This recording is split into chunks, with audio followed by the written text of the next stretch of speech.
Good morning friends, কেমন আছো তোমরা সকলে? আমি তো ভীষণ ভালো আছি। আজকে চলে এসেছি একদম, আজকে সানডে। আজকে বাড়িতে অনেক লোকজন আসছে 31st কাটানোর জন্য। তো আজকে আমি করছি মাটনের প্রিপারেশন। তো মাটনের রেসিপিটা তাই ভাবলাম তোমাদের সাথে শেয়ার করি, যখন প্রিপারেশনটা বাড়িতে বানাচ্ছি। তো সিম্পল একদম মাটন বানাচ্ছি, তো সেটাই তোমাদের সাথে শেয়ার করব। চলো ভিডিওটা শুরু করা যাক। আচ্ছা, এবারে এই মাটন হচ্ছে এখানে 1.5 কেজি মতো মাটন আছে। মাটনটা আমি ধুয়ে একদম ক্লিন করে রেখেছি। এবার এই মাটনটাকে আমি প্রথমে একটু সেদ্ধ করব, যাতে করে কড়াইয়ের মধ্যেই পুরো মাটনটা হয়ে যায়, আলাদাভাবে প্রেসার কুকারে না দিতে হয়। তার জন্য মাটনটাকে ম্যারিনেট করার আগে আমি একটু সেদ্ধ করে নেব। ভালো মতো মাটনের চর্বি আছে, তাই মাটনটা টেস্টি হবে, বোঝা যাচ্ছে দেখি।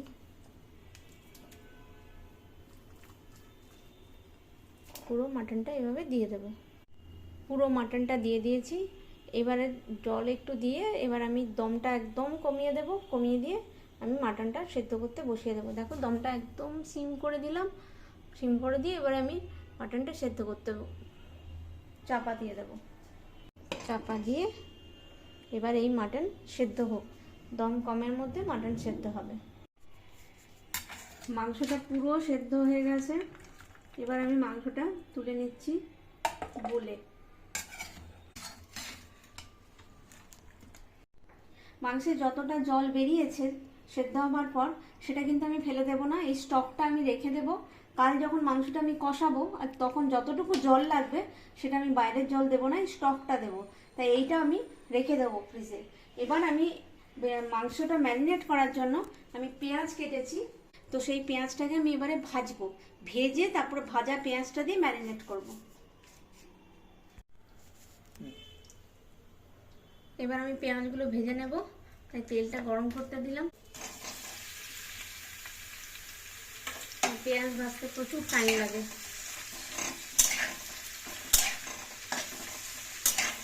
হতে থাক ভাজা। আমি প্রথমে দই দেব।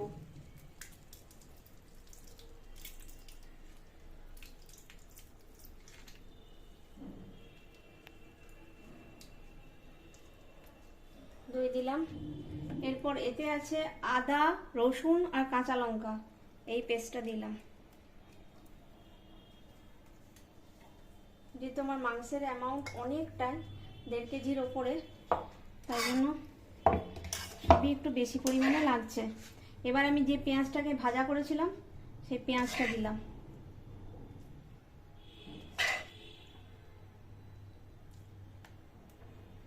ওতে আমি দিচ্ছি ভাজা জিরে আর ধনে গুঁড়ো।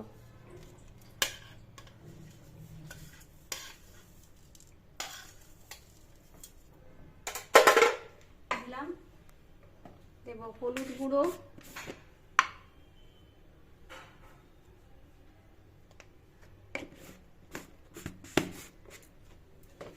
দেব কাশ্মীরি লঙ্কার গুঁড়ো,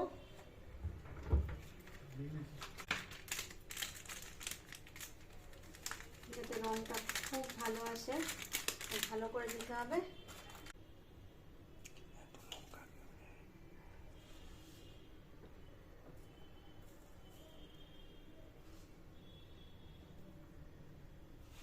এবার এটাকে আমি ভালো করে মাখাবো। এটা হচ্ছে কাল রাত্রেবেলা মাটনটা যে ম্যারিনেট করে রাখলাম, তোমাদেরকে দেখালাম, সেই ম্যারিনেশনের করার পরে এই হচ্ছে জিনিস বের করলাম। এখন এবার কড়াতে তেল গরম হচ্ছে, মাটনটা ওর মধ্যে তুলে দেব। তো প্রথমে আমি একটুখানি গোটা গরম মশলা ফোড়ন দিয়ে দিলাম, দারচিনি, এলাচ আর লবঙ্গ দিয়ে দিয়েছি। এটা মোটামুটি তেল গরমও হয়ে গেছে। এইবার আমি এতে তুলে দেব মাটনটা।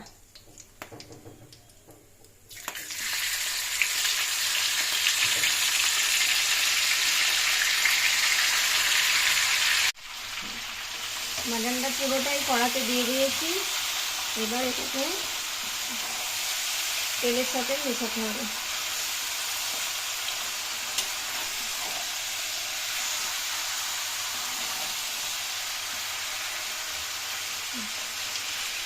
দেখো কালারটা কেমন এসছে, দেখো একবার।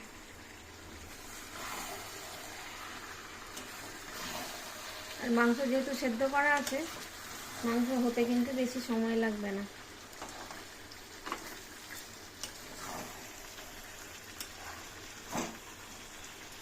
এইবার এতে আমি দেব এই বড় গামলার মধ্যে টমেটো করে রেখেছি, টমেটো পেস্ট করে রেখেছি, মানে পেস্ট না, গ্রেট করেছি, এটা দিয়ে দেবো।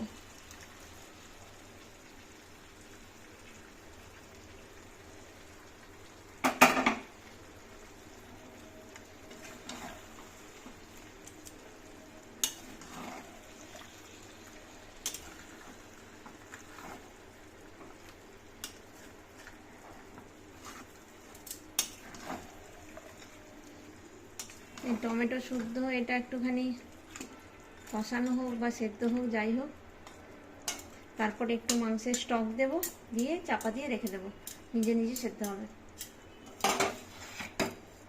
আচ্ছা, কালকে আমি যে জলটা রেখে দিয়েছিলাম ফুটিয়ে মাংসের, সেই জল থেকে যে ফ্যাটগুলো ছিল সেগুলো আমি একটুখানি দিয়ে দিচ্ছি, তাহলে জিনিসটা আরও ভালো হবে।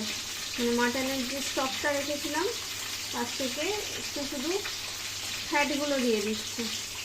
জানি খাওয়া উচিত না, কিন্তু মাঝে সাঝে একটু খেলে কোনো অসুবিধা নেই। মাটনটা আমরা রেগুলার বেসিসে খাই না। ব্যাস, আর দেবো না। এবার এটাকে একটু ভালো করে মিশিয়ে